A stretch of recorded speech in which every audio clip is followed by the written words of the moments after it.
Pabugso-bugsong hangin at patuloy na buhos ng ulan ang naranasan ngayon sa Baguio City dahil sa bagyong Christine.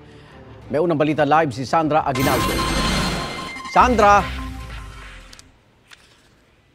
Yes, Igan, patuloy nga ang pag-ulan dito sa Baguio City. Pero Igan, masasabi ko na moderate lamang talaga yung ulan na nararanasan namin ngayon dito. Pero wala po yan tigil simula kaninang madaling araw. At meron din siyang dala na pabugso-bugsong hangin. At marami pong establishmento ang nakita namin na sarado sa aming pag-iikot dito sa syudad.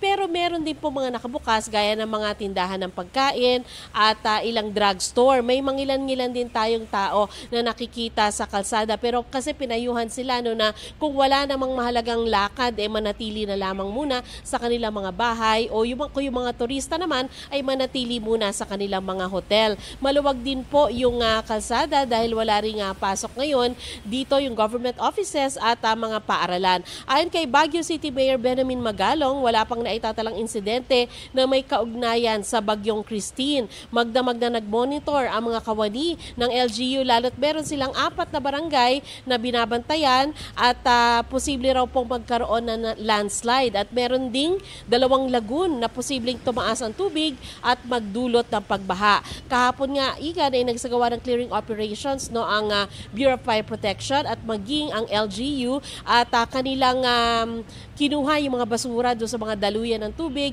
at nagputol din ng mga sanga ng punong kahoy. Sa ngayon, Igan, nakataas pa rin ang signal number 3 sa Baguio City at sa Benguet at nakaantabay pa rin po tayo sakaling maranasan pa rin ang mas malakas na pag-ulan at hangin dito po sa Baguio City. Igan?